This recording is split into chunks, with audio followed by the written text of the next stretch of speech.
Hello children. So today we will start economics chapter 3, poverty as a challenge. Okay. So poverty, it refers to what everybody knows, isn't it? So poverty means what? A situation in which a person is, we can say, not able to get the minimum necessities, isn't it? That is basic necessities of life, like food, clothing, shelter, etc., for his or her own sustenance, isn't it? So every we can say fourth Indian is a poor. That is latest data of World Bank. If we see, we can say every fifth Indian is a poor. है ना? India is having the largest number of poor people in the world.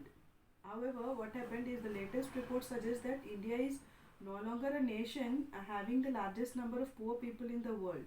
है ना? Nigeria overtook India as the country with the largest number of extreme poor. Okay, that is this we can say this is according to the Times of India. Okay, that is June 27th 2018. Okay, so India has the largest single concentration of poor in the world. Now in India, nearly 260 million people live in poverty. Okay, poverty means lack of, as I said, food, shelter, education, sanitation facilities, and a regular job, which is the most important thing for livelihood.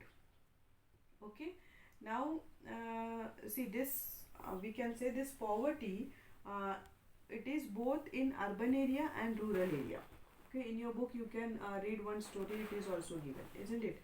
So urban poverty, that is urban poor, includes what?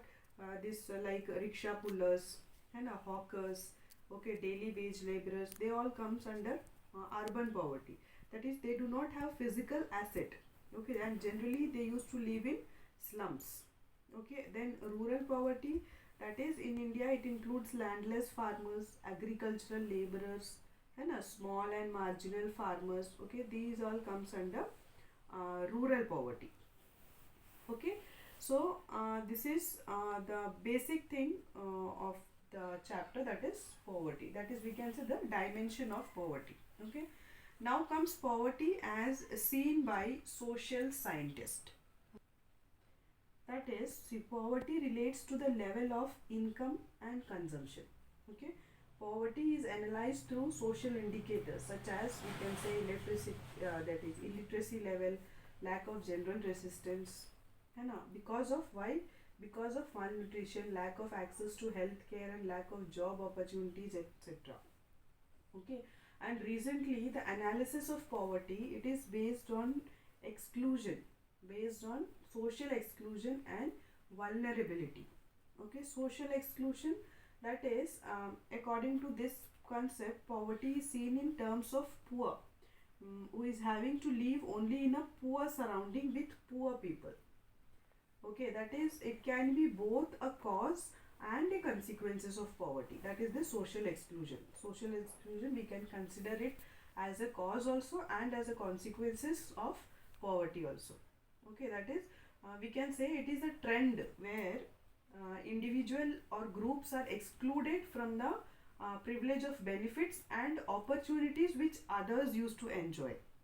That is the social exclusion. Means उनको उस society से या उस surrounding से पूरे complete तरीके से बाहर कर देना जो बाकी लोग एंजॉय करते हैं. So that is the social exclusion.